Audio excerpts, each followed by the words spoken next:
सभापति महोदय, हनुमानगढ़, गंगानगर, बीकानेर, जैसलमेर, चूरू, झुंझुनू, जोधपुर, बाड़मेर की कुछ तहसीलें, सीकर, नागौर तक इंदिरा गांधी नहर से पानी और पल्स में बाखड़ा नांगल डैम से पानी आता है, जो सिंचाई के काम भी आता है और पेयजल के काम भी आता है। सिंचाई पानी के साथ साथ पेयजल की योजनाएं बनी हुई है। सभापति महोदय, डैम की पोजीशन खराब है, आने वाले समय में पेयजल संकट होगा। इसमें कोई दो राय नहीं कि 2018 में पोंग डैम की स्थिति 1289 फुट थी, अब की बार 19 में 1378 और अब 2021 में 1314 फुट है। डैम को और नीचे तक लेकर जाएं, लेकिन फसल पकाई के लिए पानी दें, पेयजल के लिए स्टोरेज भी कराएं। बाखड़ा डैम की बात करें तो 1503 फुट था 2018 में, 2019 में 1616, 2020 में 1565, आज 2021 में 1566 फुट डैम है। लेकिन पानी अभी भी उन्होंने कम कर दिया, रोक दिया, जिसे हमारा हरियाणा और पंजाब की दादागिरी की वजह से हमारी तहसील में पेयजल के संकट आए। मंत्री महोदय, हमारे पेयजल की योजना एक एक वाटर वर्क्स के नीचे 15-15, 17-17 गांव हैं। जो डैम की पोजीशन 2018 में 1503 फुट थी, आज 1566 फुट है। फिर भी सही मॉनिटरिंग नहीं करने की वजह से हरियाणा और पंजाब गड़बड़ कर रहा है, जिससे हमारी पेयजल की योजनाएं सही ढंग से नहीं चल पा रही। मैं ये बात इसलिए कह रहा हूं, हालांकि सिंचाई पर चर्चा नहीं है, लेकिन इन जिलों में, जिन जिलों के मैंने पहले नाम दोहराए हैं, पेयजल की योजनाएं सारी नहरों से हैं।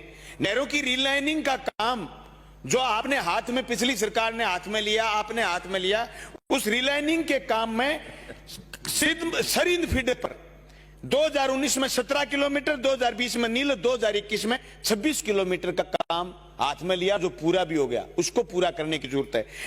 बीएमएल में और हरियाणा और पंजाब दोनों में बाखड़ा मेन लीक चैनल, जिसे गंगानगर, हनुमानगढ़ में भी पानी जाता है और वाया नोर भादरा, वाया हरियाणा हमारे भी पानी आता है। उसमें 2017-18 में 448 लाख, 2018-19 में 30 लाख, 2019-20 में नील और 2020-21 में 89 लाख रुपए महज अपने दिए हैं। और ये तो दिए हरियाणा को और पंजाब को अपने दिए हैं आपके आने के बाद 50 लाख और 57 लाख, जो ये राशि कम है। जब भी पानी की हम बात करते हैं तो एक ही रोना रोते हैं कि साहब आप अपना हिस्सा दो। सच्ची बात है, हिस्सा देने में हमारे अधिकारी इसलिए आनाकानी कर रहे हैं क्योंकि हरियाणा ने अभी तक हमारे को रिकॉर्ड नहीं दिया कि जो पहले भुगतान की राशि का आज तक किया क्या है। आपने पेयजल की योजनाएं बहुत बनाई हैं, मैं आपका धन्यवाद करना चाहता हूं। मेरे विधानसभा क्षेत्र में आपने राज्य की मदद से 69 करोड़ रुपए की योजनाएं बनाई हैं। आपने 139 करोड़ तक की आज तक की स्वीकृतियां प्रदान की। मैं आपके मार्फत मांग करता हूं केंद्र की सरकार से कि मरुस्थलीय प्रदेश और बड़ा क्षेत्रफल होते हुए जो 50% अंशदान की बात करते हैं, केंद्र की सरकार 90% अंशदान जो पहले हुआ करता था वो दे। लेकिन सभापति महोदय, ये बात जरूरी है कि जो एक साथी ने बात की बिजली की, लेकिन बात को फिर हमने डाइवर्ट कर दिया। बिजली, जिस वाटर वर्क्स में बिजली के लिए अगर हम चर्चा नहीं करेंगे तो हम भुगतभोगी। पिछली गर्मियों में 3 महीने लोग, जब अंधेरियां चली, आंधियां चली और फ्यूज उड़ गए या फिर वोल्टेज की कमी आ गई, वाटर वर्क्सों में मोटरें चली नहीं। 20-20 एचपी की मोटरें, 25-25, 30-30 एचपी की मोटरें चली नहीं, लोड ले नहीं पाई। एक गांव की बारी आई है, 5 घंटे लोड नहीं ले पाई, तो वो गांव फिर 5 दिन बाद, 4 दिन बाद उसकी बारी आएगी, यानी उसके 10 दिन बाद पानी पहुंचेगा। इसलिए जल जीवन मिशन में जो आपने टारगेट किया है 12,000 करोड़ की स्कीम बनाने का, आप उस टारगेट के साथ साथ बिजली को और उससे जुड़े हुए कर्मचारियों को भी महत्व दें। इसमें कोई दो राय नहीं कि इस योजना में अगर गंभीरता से, जिस तरीके से आपने लोगों की, सारे विधायकों की बातों को कंसीडर किया है, इन बातों को भी हमें कंसीडर करना पड़ेगा। जनता दल जल योजना के बाद आपने मैट बेलदार कहीं नहीं लगाए।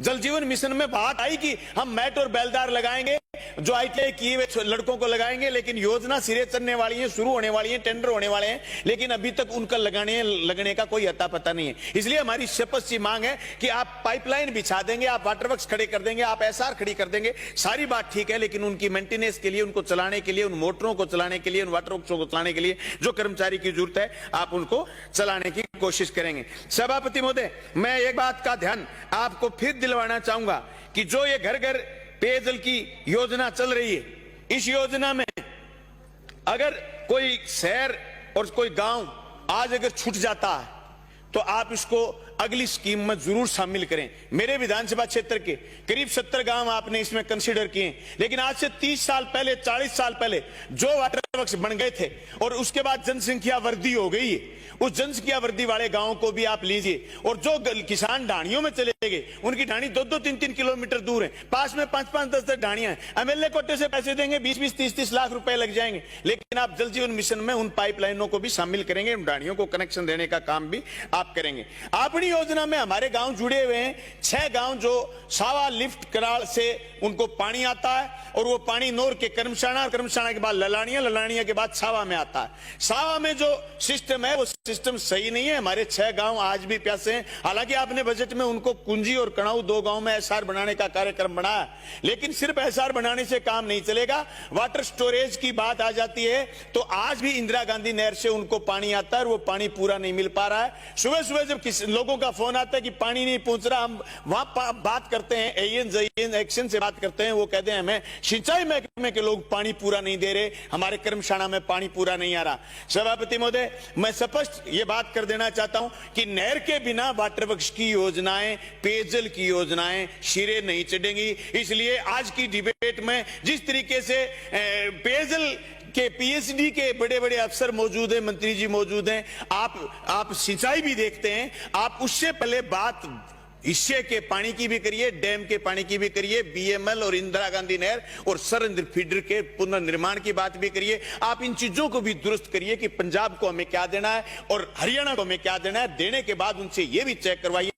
पिछले साल मैं गया, जब बीएमएल लीकेज हुई, तीसरे दिन ये कह देते थे पानी कम करके कि बीएमएल लीकेज हो गई। जब हम मौके पर गए तो जाते उन्होंने हाथ खड़े कर दिए। लेबर लगा रखी थी, जो काम मशीनों से होना चाहिए था, लेबर लगा रखी थी। 3 दिन से नहर का पानी 5000 के कम करे बैठे थे। जब गए मौके पर जाकर के संभाला तो 20 मजदूर लगा रहे थे, जहां 100 मजदूर और 4 मशीनों की जरूरत थी।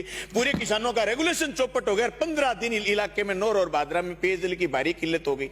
इसलिए मैं आपका ध्यान इंगित करना चाहता हूं कि आप इस बीएमएल के पानी को और नौर भादरा के हिस्से को पूरा पहुंचाने के लिए भी, पेयजल के साथ साथ पानी पूरा पहुंचाने की भी आप कोशिश करेंगे, ताकि किसानों की बारियां भी नहीं पटे, फसल भी खराब नहीं हो और उनके वाटर वर्क्स की योजनाएं भी सिरे चढ़े। मैं आपका एक बार फिर धन्यवाद करना चाहता हूं कि आपने जल जीवन मिशन में और राज्य के हिस्से से भादरा की विभिन्न योजनाओं को स्वीकृत किया है। इस बात के लिए बहुत बहुत धन्यवाद। लास्ट मेरी बात यह रहेगी कि उत्तरी भारत का सबसे बड़ा मेला हमारे गोगामेडी में भरता है और सबसे ज्यादा लोग 12 मासी वहां लोग आते हैं, लाखों लोग आते हैं। वहां पेयजल की योजना के लिए, सुदृढ़ पेयजल योजना के लिए आपको करीब 6 किलोमीटर पीछे से पाइपलाइन लानी पड़ेगी, जिससे शुद्ध पेयजल हम लोगों तक पहुंचाएं। नहीं तो एक माइनर से सीधा वाटर वर्क्स में पानी जाता है, माइनर में लोग नहाते हैं और वो गंदा पानी 2 महीने के लिए गांव वाले भी पीते हैं, मेले में आए हुए श्रद्धालु भी पीते हैं। इसलिए आप उनको शुद्ध और अच्छा पानी पिलाने का काम करेंगे। आपने मुझे सुना, आपका बहुत बहुत धन्यवाद, शुक्रिया।